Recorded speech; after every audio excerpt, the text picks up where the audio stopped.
September 19, 1944, 14:30 p.m. The hills outside Aachen, Germany. The sky is a sheet of grey, heavy with the smell of wet earth and cordite. Below, the landscape is a tapestry of shattered stone and camouflage netting, the deeply entrenched Siegfried Line. A tiny speck of yellow and olive drab slices through the air just above the tree line. This is an L-4 Grasshopper, built of little more than fabric and wood, its 65 horsepower engine making a sound barely louder than a lawnmower. Inside, Lieutenant Bill Evans grips the stick, his observer, Sergeant Davies, hunched over a map, ignoring the frigid air whipping through the cockpit. They are a sitting target, flying slower than a truck could drive on the open road. Miles away, dug into reinforced concrete, German Flak Crews watch the frail aircraft pass by, not even bothering to track it, too slow, too small to waste a round. But Sergeant Davies has just confirmed the coordinate of a hidden German command bunker. The slow, unassuming aircraft is the only thing standing between that fortified position and an invisible storm of high-explosive steel. The German crew's contempt for the little plane was absolute, but the devastating shock of their mistake was about to define this bloody stalemate. By late 1944, the momentum of the Allied advance had begun to slow, transitioning from the rapid thrust of the summer to a brutal, grinding phase of attrition. Whether facing the fortified positions of the Siegfried Line in the west or the mountainous, muddy terrain of the Italian campaign, Allied infantry encountered a sophisticated, deeply entrenched German defense. The key feature of this German resistance was not mobility, but depth and camouflage. The battlefield had become an immense, deadly chessboard dominated by artillery. Artillery accounted for the vast majority of casualties on the Western Front.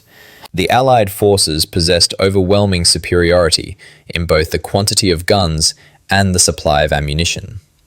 However, sheer volume of fire was not enough to dislodge determined defenders who had mastered the art of concealment. The German positions, concrete pillboxes, camouflaged mortar pits, and hidden machine gun nests, could withstand massive unobserved shellings. The central problem for Allied gunners was accuracy. Traditional methods of fire control relied on forward observers on the ground. These observers were often restricted by terrain, smoke, and the immediate proximity of enemy forces, limiting their line of sight to just a few thousand yards. When firing at distant or indirect targets, a large percentage of shells were wasted, falling outside the effective kill zone. This lack of precise target correction resulted in costly, prolonged engagements and unnecessary infantry losses during the ensuing assaults. Furthermore, the Germans were highly skilled in counter-battery fire. If an Allied gun position fired extensively without hitting its target, the Germans could quickly calculate its trajectory and silence it with devastating speed. The Allies needed a way to conduct surgical strikes to find the invisible nerve centers of the German defense and destroy them with the minimal number of rounds before the enemy could react. The ground war was crying out for a solution that provided a perfect, unobstructed view over the entire battle space. This necessity elevated the role of airborne observation from a mere luxury to a critical, war-winning function. The German defense in the West was characterized by depth, discipline, and deadly counterfire. German doctrine emphasized holding key terrain with interlocking fire zones and utilizing camouflage to turn natural geography into an invisible fortress. They employed extensive use of Schützenlöcher, foxholes, and heavily reinforced concrete bunkers, often blending seamlessly into the rural landscape. This doctrine was designed to withstand Allied aerial bombing and indiscriminate artillery preparation. Against Allied fire, the primary German defense weapon was the Flak system anti-aircraft artillery. Flak ranged from the small, rapid-firing 20mm Flak Vierling to the massive, terrifying 88mm guns.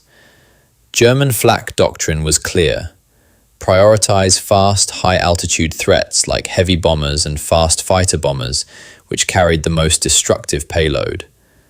The flak crews were highly trained and disciplined.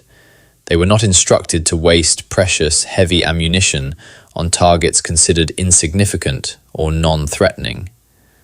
The presence of a slow, unarmed, single-engine observation plane, toy plane, like the L-4 Grasshopper, was therefore met with contemptuous neglect. A professional flak crew would assess the aircraft's speed, barely 85 miles per hour, altitude, often below 500 feet, and negligible offensive payload, and logically conclude it posed no threat worth engaging. To fire an 88mm round, designed for aircraft travelling at 300 miles per hour, at a tiny, fabric-covered spotter plane, was seen as a colossal waste of resources, and a sure way to reveal their concealed position to Allied air superiority. This complacency created a critical vulnerability in the German defence. While they successfully deterred large-scale airstrikes and punished unobserved artillery fire, they failed to recognise that the greatest threat lay not in the payload of the plane, but in the information it carried. The Allies' success hinged on exploiting this single, arrogant miscalculation: the German belief that speed and size were the only true measures of danger. The small liaison plane, designed for observation, was about to become the single most effective forward weapon in the Allied arsenal. The L-4 Grasshopper was the military designation for the civilian Piper Cuba Light, high-winged monoplane built primarily from steel tubing, wood, and doped fabric. It was a machine defined by simplicity, not power. Its 65 horsepower engine gave it an airspeed hovering around 85 miles per hour. Crucially, it lacked any significant armor, self-sealing fuel tanks, or fixed armament. Yet the L-4's weaknesses were its greatest strengths. Its slow speed allowed it to loiter over a target area for extended periods, providing a stability that fast reconnaissance aircraft could never match. Its high wing offered unparalleled downward visibility. Most critically, its lightweight construction meant it was incredibly maneuverable at low altitudes, capable of tight turns and evasive action that defied the pursuit curves of heavier fighters. The only piece of specialized military technology it carried was the powerful SCR-522 VHF radio set, connecting the plane directly to the heavy artillery batteries miles behind the front lines. The L-4 was not a weapon.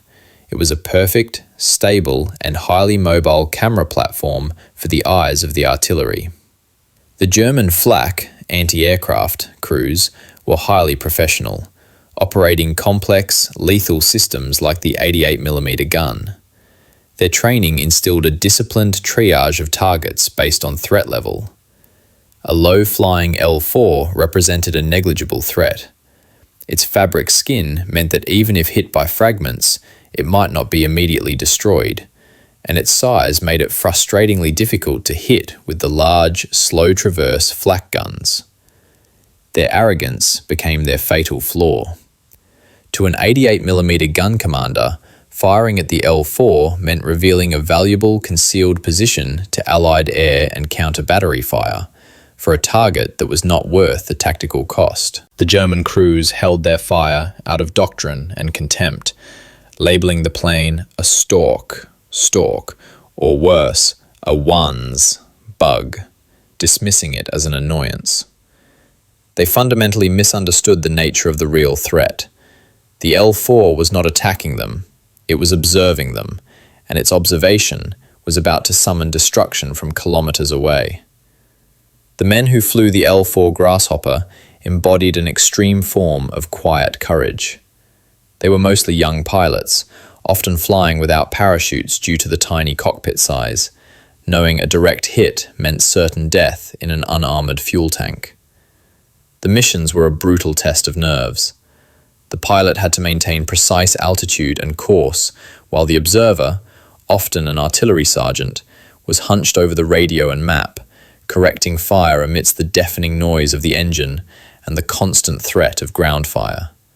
They flew so low they could often see the individual faces of the German soldiers below, sometimes exchanging rifle fire with them. They navigated using terrain features, a crooked tree, a specific farmhouse, and relied entirely on split-second visual judgment to spot the telltale puff of smoke or the slight colour change indicating a hidden position. They were the most vulnerable eyes on the battlefield, placing themselves directly into the German defensive perimeter to achieve a degree of accuracy no one on the ground could provide. The L-4 Grasshopper transformed the function of battlefield artillery. Instead of the costly, broad barrages that often churned up ground without neutralizing targets, the L-4 introduced pinpoint precision. Flying just above the tree line, the observer could see the initial spotting round, a single shell fired for ranging, fall, note its distance and direction from the enemy position, and instantly radio the correction back to the firing battery. This was known as observed fire. The observer used the standard grid square system, relaying corrections like left 200, add 50, meaning the guns needed to shift 200 meters left and increase the range by 50 meters. This real-time feedback loop meant the L-4 could reduce the necessary ranging rounds from a dozen or more to just 2 or 3, saving vast quantities of ammunition. More importantly, it achieved first-round effectiveness, the ability to destroy a concealed target before the enemy knew they were under accurate threat. This quiet, instantaneous communication system turned the slow-flying plane into the fastest tactical asset on the field. The success of the L-4 forced a significant doctrinal shift among Allied artillery commanders.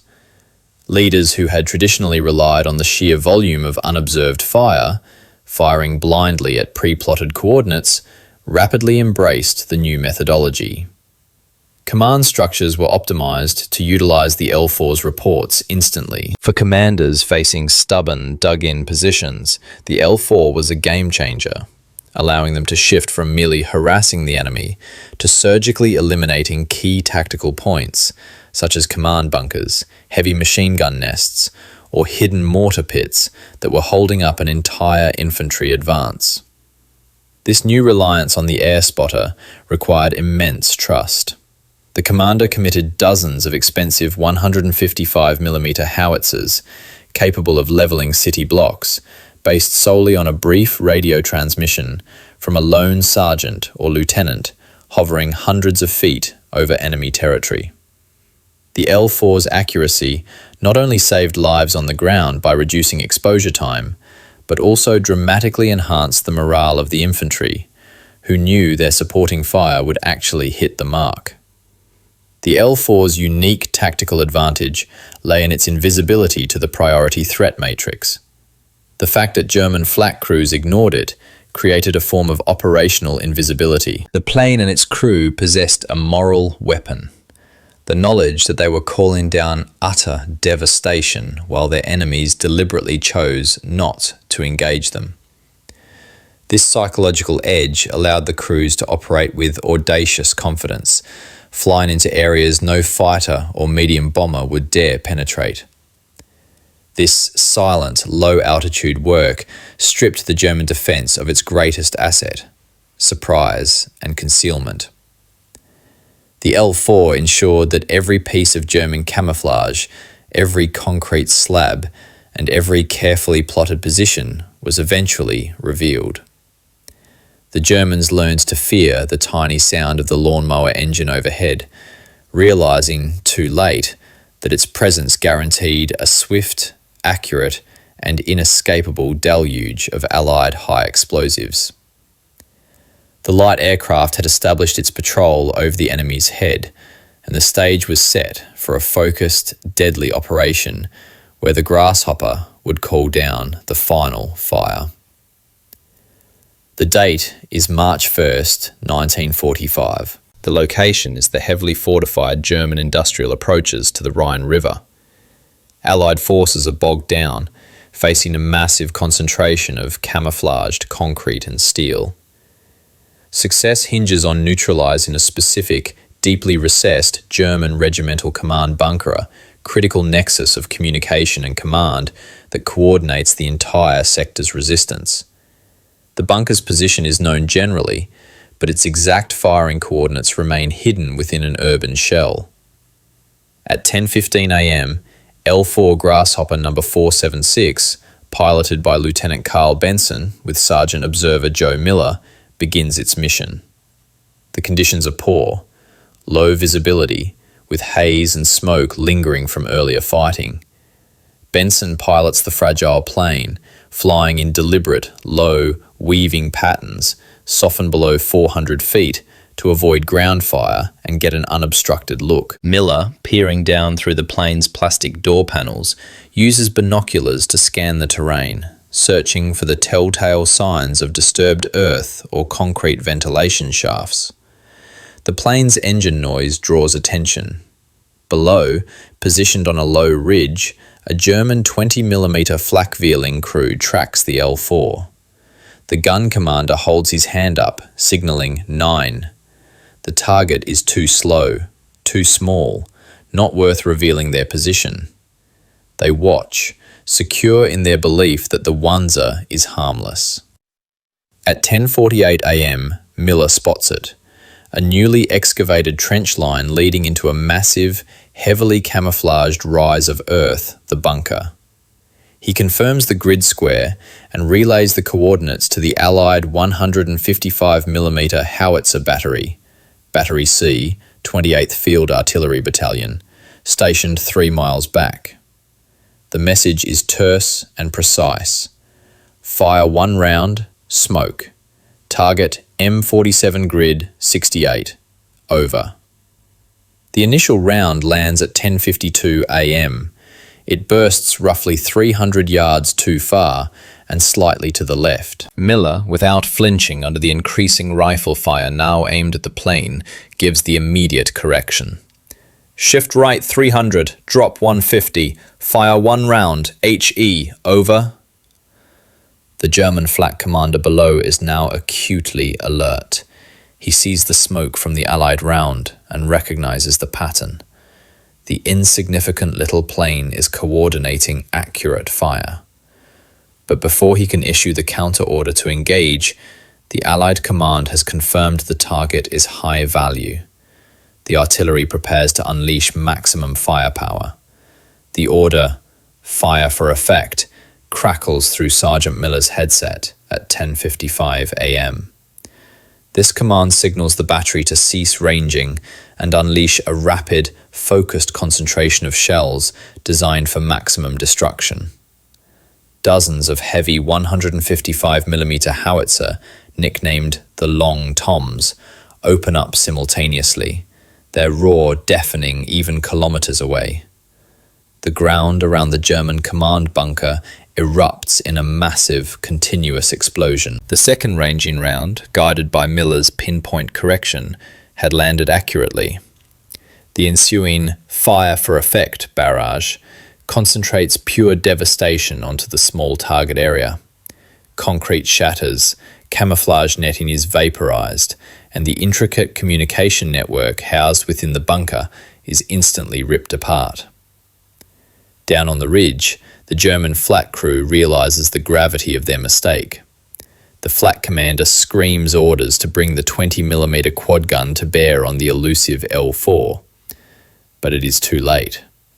The tiny Grasshopper, using its exceptional low-speed maneuverability, executes a dizzying, tight figure-8 pattern. The flak shells explode harmlessly behind it.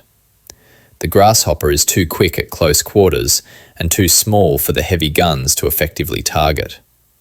The L-4, weaving through the shell plumes, has achieved operational invisibility precisely when it mattered most. The destruction of the regimental command bunker paralyzes the German defense in that sector. Communications fail, command cohesion dissolves, and supporting artillery units fall silent, receiving no counter-battery instructions. The infantry resistance, previously coordinated and deadly, disintegrates into isolated pockets of resistance. At 11:15 a.m., the waiting US 9th Infantry Division advances, finding the German lines broken and demoralized. The key objective, the Rhine approach, is seized swiftly and with minimal American casualties. The entire tactical breakthrough, which might have cost hundreds of lives and days of fighting with unobserved fire, was achieved in less than an hour, orchestrated by two men in a fabric plane. The contempt of the German gunners, who ignored the tiny Grasshopper, had allowed it to call down the decisive, massive collapse of their fortified position. The immediate result of the Grasshopper-guided strike on the German regimental command bunker was a tactical victory achieved at an unprecedented low cost in Allied lives. The surgical precision of the observed fire minimized the traditional wastage of ammunition and manpower associated with tackling entrenched German positions. By destroying the central nervous system of the German defense first, the US infantry were able to exploit the resulting confusion and penetrate the lines swiftly. The consequences for the German side were both material and psychological. The destruction of the bunker resulted in the loss of key command personnel and irreplaceable communications equipment. More profoundly, the accurate shelling created a crisis of confidence. The German troops, especially the artillery and flak crews, were left psychologically vulnerable. They understood that the tiny, buzzing aircraft they had routinely ignored was directly responsible for calling down fire that was unnervingly accurate, proving that no position, however well camouflaged, was safe. The fear of the Wanze, bug, grew exponentially. The German soldier learned that the gentle thrumming engine overhead meant certain, accurate death was minutes away. The effectiveness of L-4 observed fire was formally documented in after-action reports across the European theatre. Unobserved artillery fire required, on average, over 300 shells to achieve a 50% chance of neutralizing a strongpoint. In contrast, L-4 spotted fire often achieved the same result with fewer than 50 shells. This data unequivocally proved the L-4's tactical superiority in positional warfare. An official report by the US Army Field Artillery during the Rhine campaign noted, "The liaison plane's value in adjustment of fire is not measurable in terms of ammunition saved, but in terms of infantry casualties prevented. The ability to place effective fire exactly where required, eliminating enemy positions holding up an advance before the assault begins, is the most crucial contribution to the speed of operations." The success demonstrated that intelligence, delivered instantly and accurately, was the true multiplier of overwhelming Allied firepower. The success of the L-4 Grasshopper at places like Aachen and across the final campaigns of the European War forced a definitive shift in Allied military doctrine. The era of relying solely on heavy, unobserved barrages was over. The L-4 proved that precision and intelligence trumped sheer volume. This led to the formalization of air-ground liaison and observation squadrons as indispensable elements of every major ground formation.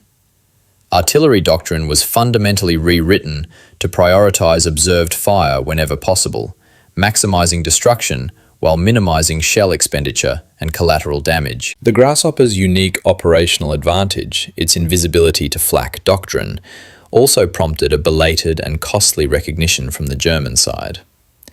Late in the war, German field commanders issued urgent orders stressing the necessity of engaging any Allied liaison aircraft, regardless of its size or speed, recognizing too late that the buzzing fabric plane was the true threat multiplier. However, their efforts were largely fruitless. The L-4's agility and low altitude made it almost impossible for heavy flak guns to hit reliably, and by this point, the Allies had overwhelming air superiority, preventing German fighter planes from easily interfering with the spotters. Technologically, the L-4's performance had a lasting legacy. It demonstrated the immense value of a simple, rugged, and highly maneuverable liaison aircraft, capable of short takeoff and landing, STOL, operations near the front lines. This concept was directly carried forward into the post-war era, influencing the development of numerous military and civilian STOL designs. The quiet revolution started by the Grasshopper ensured that future ground combat would always incorporate dedicated, low-flying aerial eyes for real-time fire correction. The simple, fabric-winged plane had redefined the speed of combat, not through its own velocity, but through the speed of information it delivered, shortening engagement times and amplifying Allied firepower to a surgical degree. The legacy of the tiny L-4 Grasshopper is not defined by the shells it carried, but by the overwhelming, accurate destruction it commanded, forever changing the relationship between artillery and the sky. The saga of the L-4 Grasshopper is not merely a footnote in military aviation. It is a profound lesson in the nature of innovation and underestimation in warfare. The fragile, slow, fabric-covered aircraft, born from a civilian design, achieved what the fastest bombers and the heaviest tanks often failed to accomplish: the surgical dismantling of heavily fortified defences. The L-4 exposed the inherent danger of arrogance and doctrinal rigidity. The German Flak Crews, blinded by their focus on speed and size, dismissed the Grasshopper as a nuisance unworthy of their powerful, complex weapons. Their contempt became the shield of the Allied spotters, allowing the tiny plane to operate with impunity in the most dangerous airspaces. This oversight demonstrates that the true measure of a military asset is not its destructive capacity, but its ability to exploit the enemy's operational assumptions. The L-4's victory was one of intelligence over brute force.